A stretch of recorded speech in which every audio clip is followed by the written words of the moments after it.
I'm very glad and very honored to be invited here.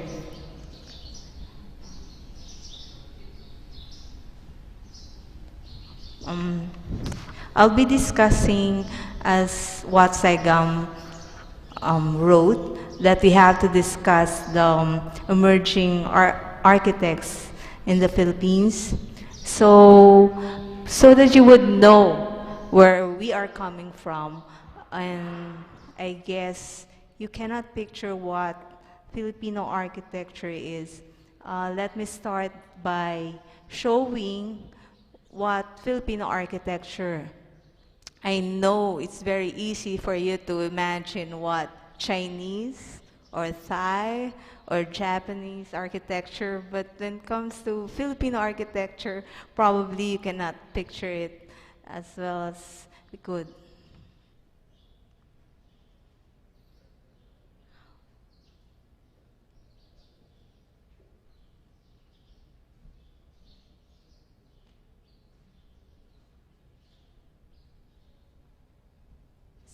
So here I'll be discussing briefly some images of Filipino architecture, then some emerging Filipino architects, and later my projects. So these are indigenous dwellings before the Spanish colonizers came. Um,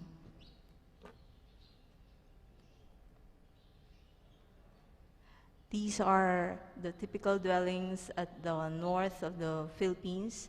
And this you should remember, because I'll get back to this later. These are Ivatan houses um, at the northern tip of the Philippines. We have about 2 meters thick walls to to protect the residents from typhoon. They have typhoons about 8 months a year. So you could go there for only 4 months safely if you want to enjoy your stay in that area. And this is typical Maranao house in the south, um, a tribe at the Muslim Mindanao. And this is, of course, the famous Banawe rice terraces. Mm. When the Spaniards came, we have these structures. This is Intramuros actually, where I'm teaching now, inside the wall of the old city of Manila. And these are old churches. You would see, even if there were Spanish influences, you could see that the proportion, because of earthquake, it could not have the same proportion as the churches in Spain.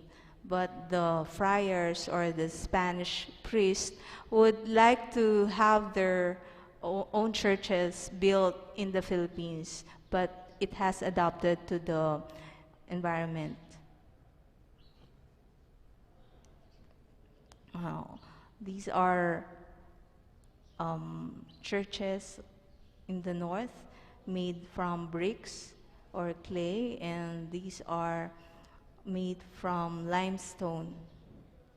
Um, if you could notice this uh, textures or the designs along the walls of many of the churches, very intricate detailing of the walls. Um, these are also some of the churches, and this is what we call bahay na bato, or stone houses. We didn't have that before the Spaniards came, and it's now made of stone and wood structures at the upper floors. If you will notice, these are clay tiles, but unlike any Spanish houses, they don't have this kind of curved roofing. That's because we're using Chinese clay tiles, of course, from China. So these are structures.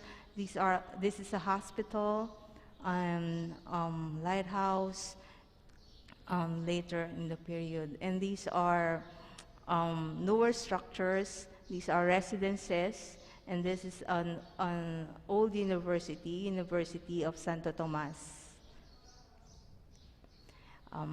When the Americans came, they introduced their architecture as well. So we have structures in Manila that are similar to structures in Washington, D.C. This is the post office. These are buildings in Manila, the old Central Business District in Manila. This is a theater in neoclassic design.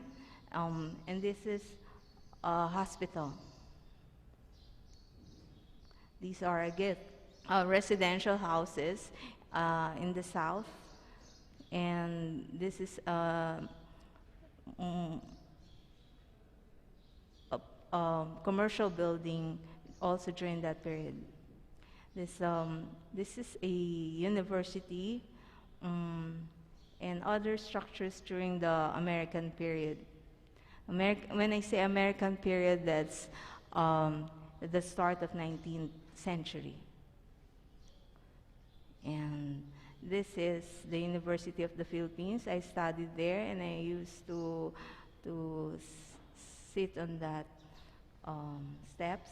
This also the church in that university. This is designed by our national artist, Leandro Locsin. Um, these are the buildings during the 70s. We also have our nuclear power plant during that time.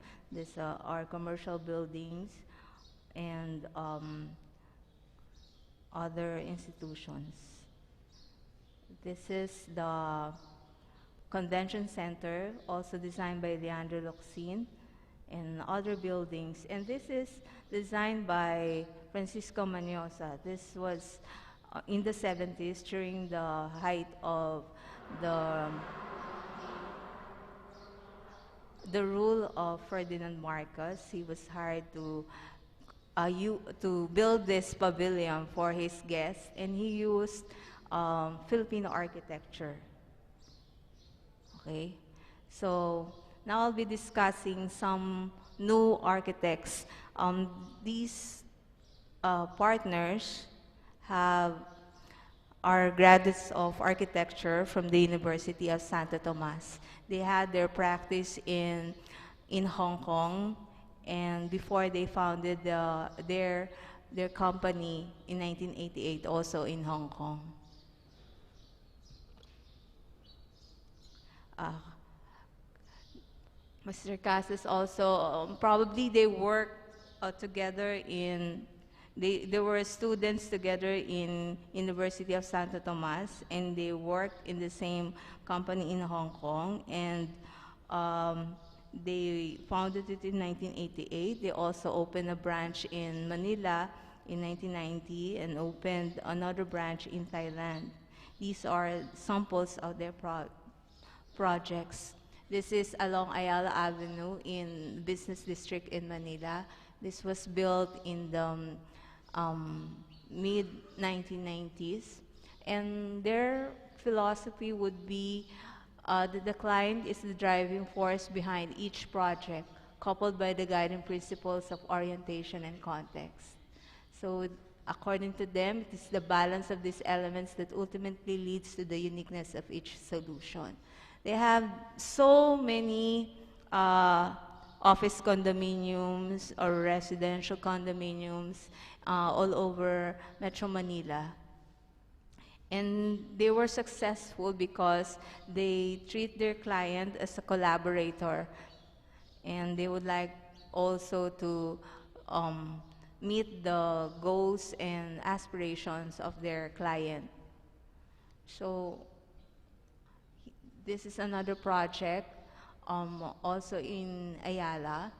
You would the base you would see they twisted the base so it has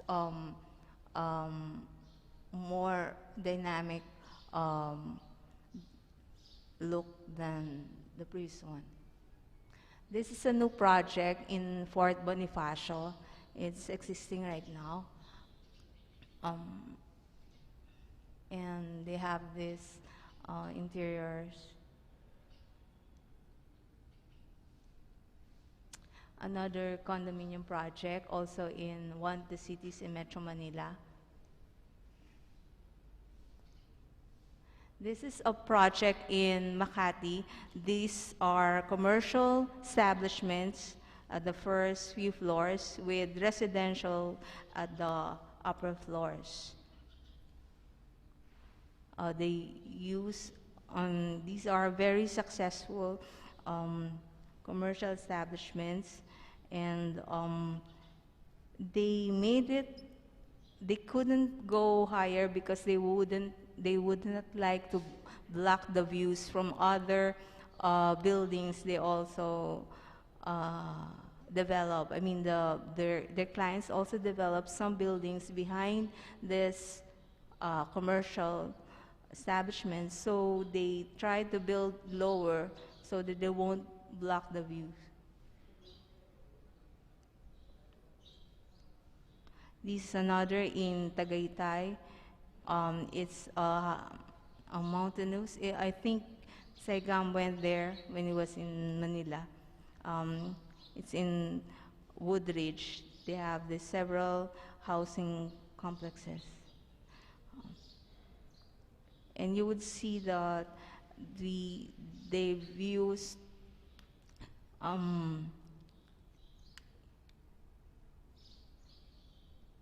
various vocabularies or styles in their design. And here for dwelling units in the mountain region, they also adapted to that style. This is a British school in Manila, also in Fort Bonifacio, for about 800 foreign students. They also had a project in China. This is the church in Ateneo de Manila because architect Resho was an alumnus of that school.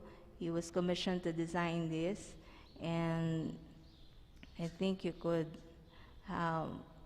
say there are influences of Le Corbusier in that interior, and it's quite a modern church.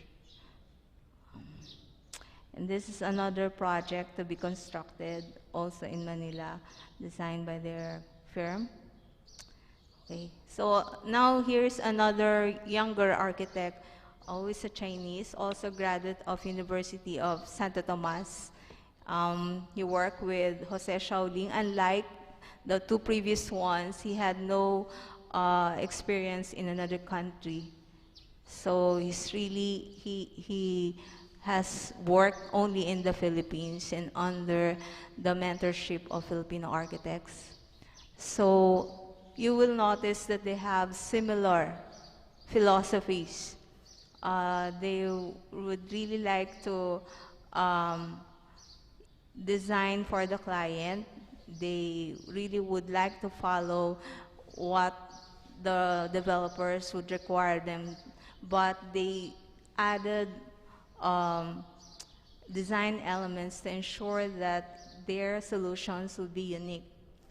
So actually, Jonathan Gunn's projects are predominantly commercial buildings, but what he gave me are some of their projects that are not commercial, like this sports complex, and other buildings. But this is what he's known for. He's known for this, what we call street malls. He's very popular with his retail buildings. He designs those establishments to project their own image. He has created a character for each of his clients. So whether it would be restaurant or commercial building, he's known for creating a style unique to that client.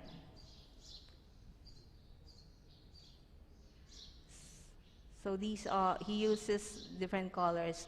Now, George Yulo. Um, he's born in the Philippines, but he was educated abroad. He first took his bachelor's degree, major in painting, in Massachusetts. Then he finished interior design before pursuing architecture. And it will show in his works. And he practiced also in New York and in Manila. He now is teaching in USD. He has this unique, not unique, he could verbalize what he really wants. He said that society has always had a desire to find a system of reasoning that determines the origin and role of architecture. The formula for the system is usually manifested through typology or in style, which is the currency or commodity sought after by those involved in the trade of architecture. Architecture is a representation of something else, preferably the system, origin, or role determined by society. He said that there exist several societies differentiated by geography, race, religion, and the infinite subgroups these can be broken down to. Each have societal practices that are built in most cases, more difficult to change than their respective ideologies. So he said we live in a world of extreme excess that representation overshadows what is represented. You could see here some images of his retail establishment. He's famous for his very colorful interiors, especially for restaurants. This is his ethical position, to address our unattended assumption. He tries to devoid his work of typology because, for the most part, style obscures content, and any kind of representation thereof cannot be universal. He prefers to practice an active architecture that does not represent anything else but itself and speaks a language that is universal, much like what was said yesterday. So his most reliable tools are dualities, such as big or small, dark, light, outside, inside, heavy, light, cold, hot, rough, smooth, like yin-yang in Chinese, di ba? These are what I use to manipulate semantics, or what architecture means, syntax, how it is put together, and the pragmatic or the experience rather than theory, which are the tributes of communication. So he said he strives to replace style, which is usually only visual, with something that stimulates all the senses. Architecture that is pluralistic and universal has to be experiential, where space becomes place and time turns into moments. So these are his interiors. And images of some of his residences. Okay. Now this, another architect, was a former student of mine in the Polytechnic University of the Philippines. So he also worked under Leandro Locsin, our national artist, but he founded his own firm in 2002, and these are the samples of his projects. So, like the previous architects, he respects the unique character of each project and works around it to create a distinctive design. Its influences are gathered from the existing elements that are found in each project. These influences may come from its environment, the owner's way of living and requirements. So the unique design of each project lies on the idea that every owner is different, as well as each environment is different, thus design refrains from repeating itself. He calls his style as Asian modern. And so these are his projects. He also starts by sketching and then produce manual presentation drawings. And this is the project being constructed in Boracay. That's one of the islands in the middle of the Philippines, southern part of the Philippines, famous for its white beaches. So this being constructed. He has another project there, another resort, another spa, another project in Nigeria and in Thailand.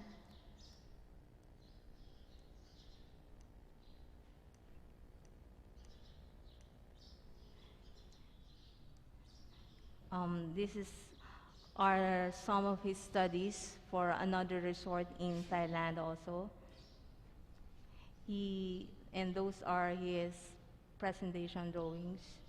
He also constructs models to study the proportion, massing, and relationship of different elements. And this is how he developed his form. He starts by sketching and trying to find the form that would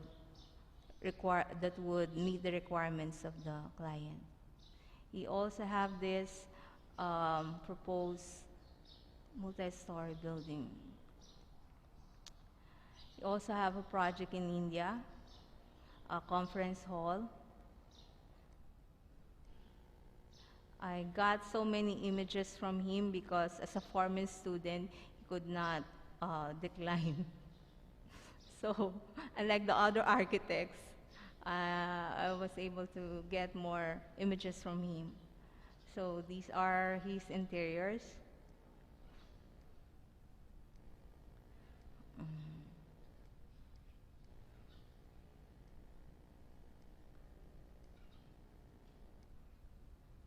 Another condominium unit in Fort Bonifacio.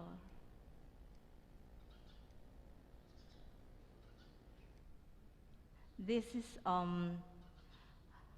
cafe in a museum, and it's called M Cafe.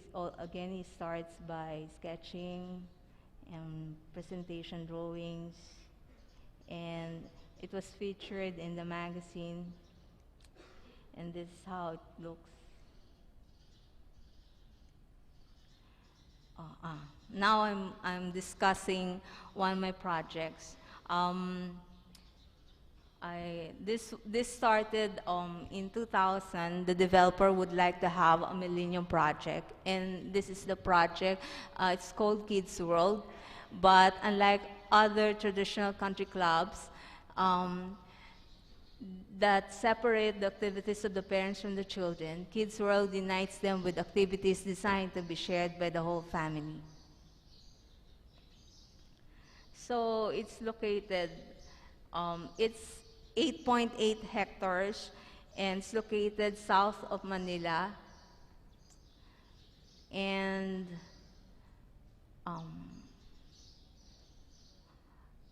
we have this design philosophy.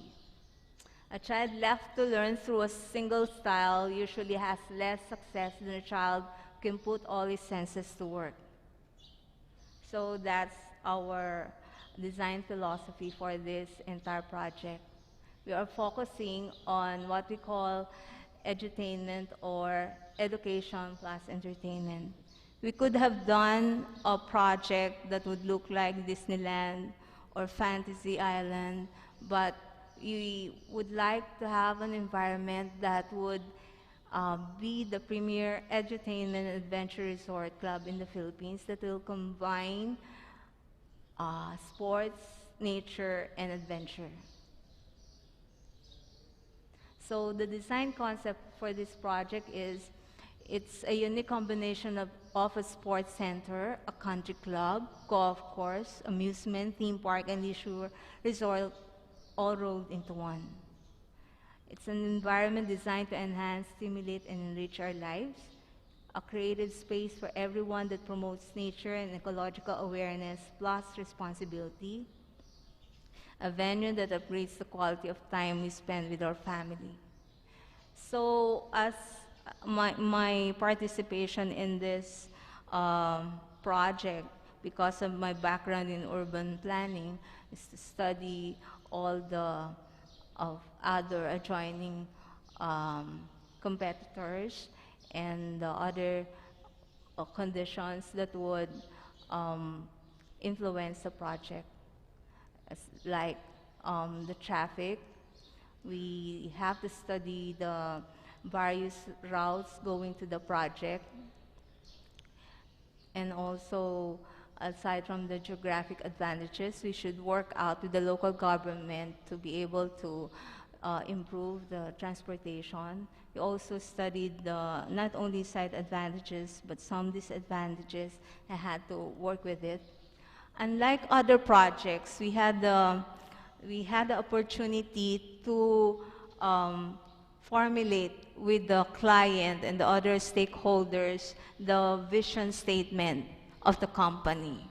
So because of our experience in non-government organization, our experience also in my experience in institution, so we help the client to form or organize their initial team that were doing marketing and eventually operation of the project. So we help them with vision setting, also in mission setting. This is a unique project because we were able to do that because we want them to stick with our design concept. So this is the model of the project with the activities. It's a 5-phase project. We started with what we call pitch, chip, and pot golf course.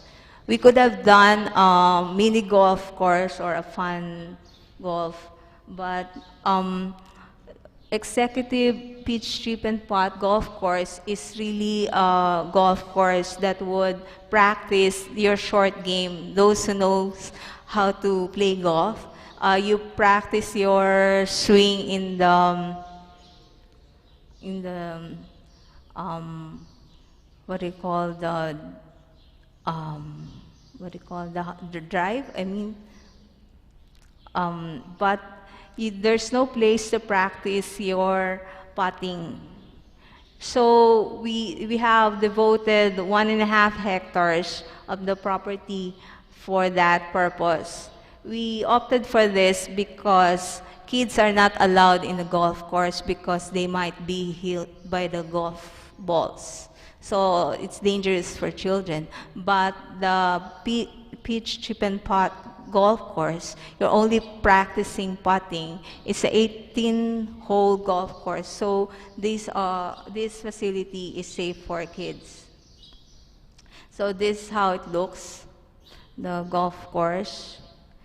And kids could now actually play in the course with their parents.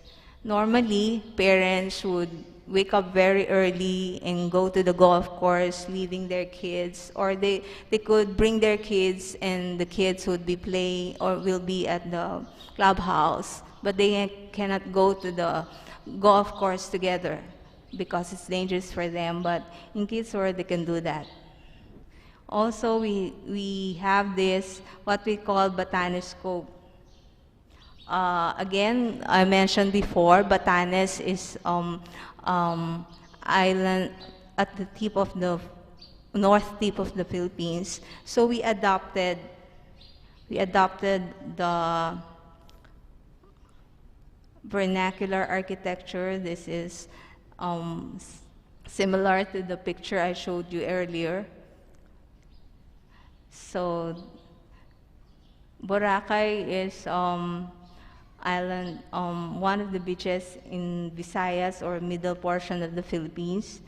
It's where they do volleyball and other sports. We also put a slide pool. That's the purpose of that structure.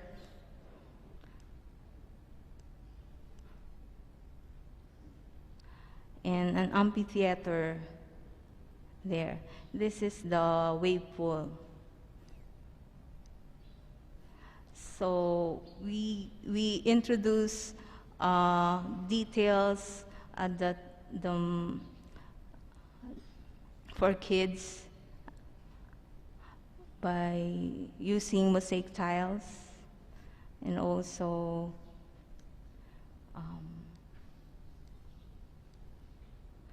these are some other images of that portion of the project. We also have this, this is a warm pool. During this months, very cold in that area, so that whole beach might not be attractive. So during these months, this warm pool could be used.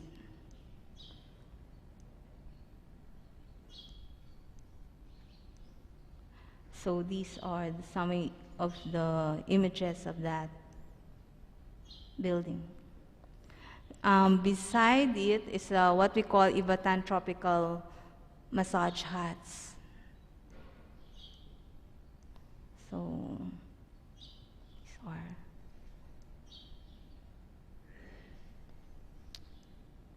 And this is the wave pool. There are several activities you could actually do in the wave pool. Kayaking, and these are mosaic tiles.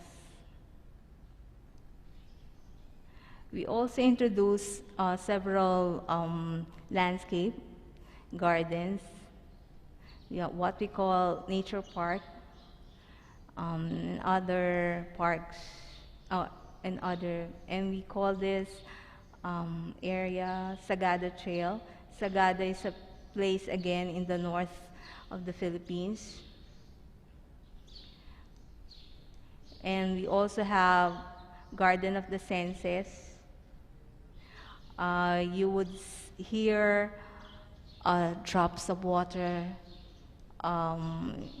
You could experience, feel texture by the detailing, and the sound of the birds, and the sound, much like here, and the water, and other features within the 8-hectare property. And these other phases of development, these are what we call Magellan's Play World. We also would like to introduce these things, but these are still under study. This is what we call international doll houses. We will have small doll houses, but it would be electronically controlled. When you open the doors, you would, for example, if it is a Spanish or Italian house or Spanish villa, there would be greetings welcoming you in that language. And if you touch, for example, the teacup, there would be sound saying what it is in that language. So to enhance education of kids, it's a subtle way of educating the kids in other cultures, in other languages. This is another feature that is yet to be developed. It's what we call safari maze. So images of Africa would be within the maze. Also, South American remote control rally. These are cars, remote controlled, and the landscape would be the South American landscape. In that area, there would be a kids palace, and eventually there will be a monorail to go around the entire facility. Right now, we are constructing Batanes Spa Lodge because many of the buyers or the club owners would like to stay there for a day or two. One day is not enough for the family, so we're constructing a lodge. So another project beside this is condominium unit, which incorporates green architecture design.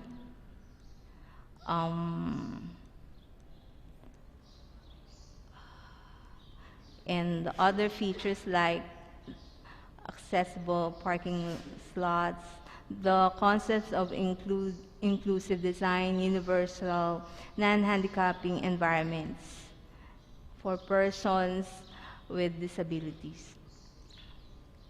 So we'll have these features in the structure. And this is the layout of the structure. There are natural lightways. We could have, actually the original proposal was to have bigger light wells to improve passive cooling, but the marketing people are complaining that profit concerns. Naturally lit elevator lobbies also, and we're comparing it with other similar projects, and we've opted for a naturally lit elevator lobbies to save on energy. And this is the facade. These are the units.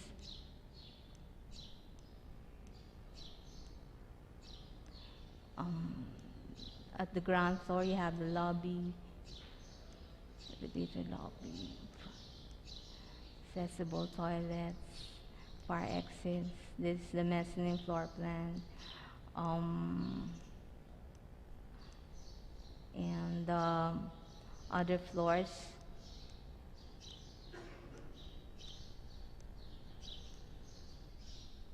So this will be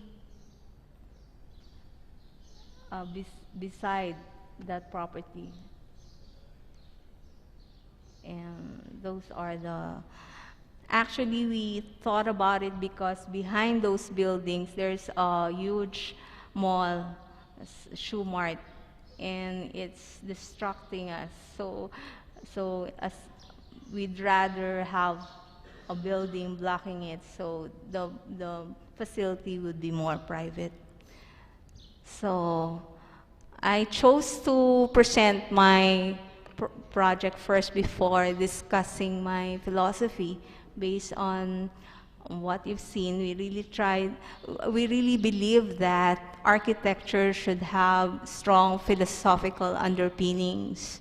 We know that it's very powerful. The architecture, the images is very powerful for the kids.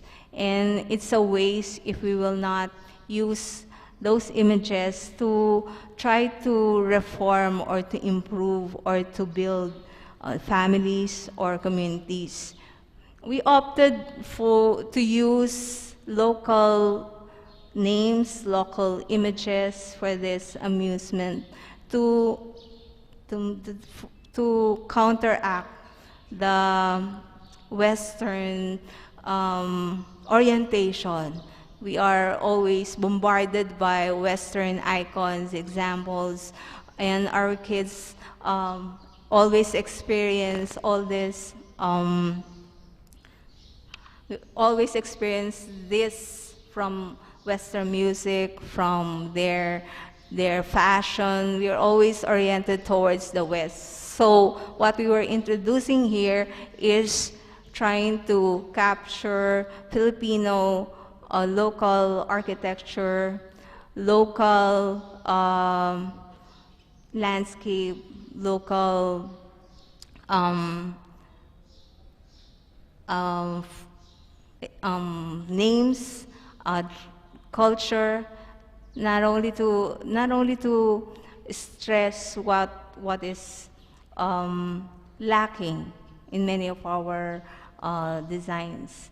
You would see that the previous architects would have their own interpretation of Filipino architecture. Ours is because it is um,